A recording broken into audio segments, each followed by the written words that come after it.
मुद्दे को भटकाने का प्रयास कैसे होता है। महोदय, एक और नमूना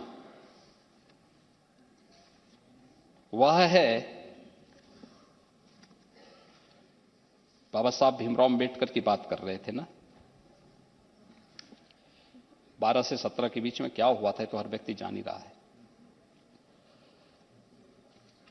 लेकिन 2016-17 में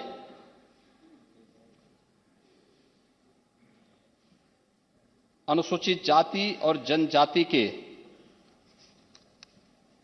जो बच्चे थे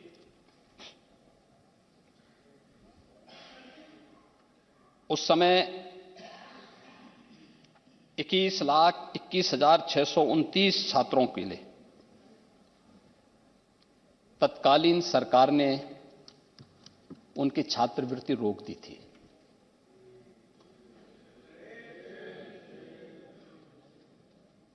स्कॉलरशिप रोक दी थी। और जब हमारी सरकार आई मार्च 17 में, तो पिछली और उस वर्ष की स्कॉलरशिप फिर हमारी सरकार ने एक साथ देने का काम किया था। क्या गलती थी उन बच्चों की? इसमें तो भारत सरकार देती है पूरा पैसा। लेकिन बहुत सारी जैसे योजनाओं में, अभी मैं विभिन्न सेक्टर्स में आऊंगा, और यही लोग जो दलितों का, वंचितों का, गरीबों का, कमजोरों का,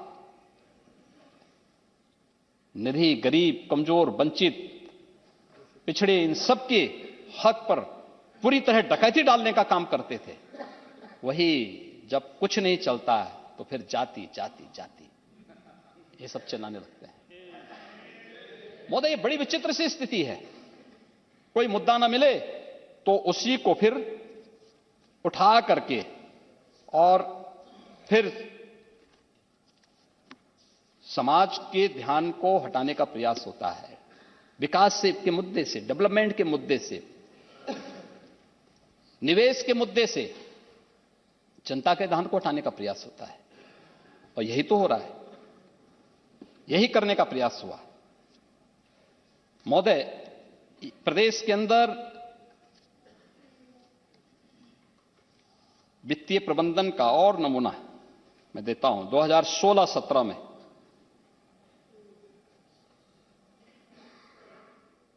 जो बजट प्रस्तुत हुआ था उसमें राज्य का जो अपने रेवेन्यू थे, कुल सोर्स थे, उसमें से केवल 33% का ही उपयोग हो पाया, यानी 33% ही उसमें योगदान कर रहा था। और आज जब खन्ना जी बजट को प्रस्तुत करते हैं 22-23 में, इसका कंट्रीब्यूशन 44% है, 44% है। 16-17 में ऋणों से वित्त का जो बजट पोषण होता था, वित्त पोषण जो होता था बजट का, वह 20% था, और 23-24 में यह घटकर के आज मात्र 16% हो गया है। यानी आत्मनिर्भर उत्तर प्रदेश की ओर बढ़ते हुए कदम है ये। पूर्व के बजट, पहले पूर्व के बजट के लिए ही 8%, यानी बजट में 8% जो राशि थी वह तो ऋणों के ही ब्याज में चुकता हो जाती थी। आज घटकर के लगभग 6.5% पर आया है। 22-23 में 6.5 पर आ गया है। इसको और कम करने का प्रयास हो रहा है। बजट का दायरा बढ़ा है, हम उसको कम करने का प्रयास कर रहे हैं। और महोदय, जो प्रदेश के अंदर इंफ्रास्ट्रक्चर और रोजगार से जुड़ा हुआ जो सेक्टर है, अगर हम 16-17 की तुलना में देखें तो यह दुगने से अधिक बढ़ा है। आज 1,56,000 करोड़ रुपए की राशि केवल, यानी 1,47,000 करोड़ रुपए की राशि प्रदेश के अंदर कैपिटल एक्सपेंडिचर पर ही खर्च होगा। एक बड़ी राशि है, पहले की तुलना में दुगने से अधिक राशि है।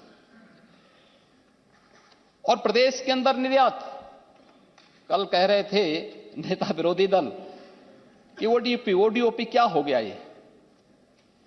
वन डिस्ट्रिक्ट वन प्रोडक्ट है जिसने यहां की परंपरागत उत्पाद को, एमएसएमई को एक नया जीवन दिया है। और एमएसएमई को नया जीवन देने का परिणाम है कि उत्तर प्रदेश एक्सपोर्ट का एक हब बना है। आज उत्तर प्रदेश 16-17 की तुलना में दोगुने से अधिक एक्सपोर्ट कर रहा है। 1,56,000 करोड़ रुपए से अधिक का एक्सपोर्ट हमारा केवल 21-22 में ही पहुंच चुका है। लेकिन ये सच है कि आप ओडीओपी तो नहीं दे पाए, लेकिन वन डिस्ट्रिक्ट वन माफिया जरूर दे दिए थे। वन डिस्ट्रिक्ट वन माफिया, कौन जिला ऐसा नहीं था जिसमें एक नया माफिया न खड़ा हुआ? आपका कौन जिला था? कहीं संगठित अपराध में लिप्त माफिया थे, कहीं खनन माफिया थे, कहीं पशु माफिया थे, कहीं वन माफिया थे, कहीं भू माफिया थे। और ये आम उत्तर प्रदेशवासी जानता है इस बात को।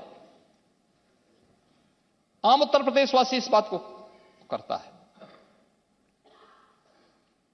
हर व्यक्ति इस बात को जानता है। लेकिन मुझे प्रसन्नता है कि हमारी सरकार ने वन डिस्ट्रिक्ट वन प्रोडक्ट की अभिनव योजना प्रदेश की एमएसएमई को देश के अंदर और दुनिया के अंदर एक नई पहचान दिलाने के लिए प्रस्तुत की थी। आज वो दुनिया की लोकप्रिय योजनाओं में से एक हो चुकी है। वैश्विक मंच पर आप देखते होंगे, जब आदरणीय प्रधानमंत्री जी दुनिया में कहीं जाते हैं और दुनिया के राष्ट्राध्यक्षों को उत्तर प्रदेश की वन डिस्ट्रिक्ट वन प्रोडक्ट से जुड़ी हुई किसी एक प्रतिकृति को उपलब्ध करवाते हैं, तो वह कलाकार, वह हस्तशिल्पी, वह कारीगर भी गौरवान्वित होता है। उसका बिजनेस वैश्विक मान्यता प्राप्त करता है। जियो टैग मिल रहे हैं, मार्केट में ओडीओपी छा रही है, यूनियन बजट का एक पार्ट बनता है। इस पर गौरव की अनुभूति करने की बजाय इसकी हम तौहीन करें, ये तो हम अपने हस्तशिल्पियों का, अपने कारीगरों का अपमान कर रहे हैं। उनको हम लोग हतोत्साहित कर रहे हैं। हमें तो उसे प्रोत्साहित करना चाहिए। वो हमारी उपलब्धि है, हमारी विरासत का हिस्सा है। आपके लिए वो जाति का विषय हो सकता है, हमारे लिए एक हस्तशिल्पी, एक कारीगर की कला का, उसके हुनर का सम्मान है। और उसको सम्मान देने के लिए वन डिस्ट्रिक्ट वन प्रोडक्ट के लिए हम लोगों ने अनेक प्रकार की योजनाएं चालू की हैं। इसकी हम चर्चा भी करेंगे अभी। महोदय, हर बजट, इस बजट में जो व्यवस्था की गई है, अन्य क्षेत्रों में अलग अलग सेक्टर में अलग अलग कार्य किए गए, और इसमें खासतौर पर बैंकिंग सेक्टर में अगर हम देखेंगे 2012 से 17 के बीच में जो बैंकिंग व्यवसाय था उत्तर प्रदेश में, वो कुल 12,79,995 करोड़ रुपए का हुआ था। और 17 से 22 के बीच में यह बढ़ करके 22,06,000 करोड़ रुपए से अधिक का हुआ है, केवल बैंकिंग व्यवसाय।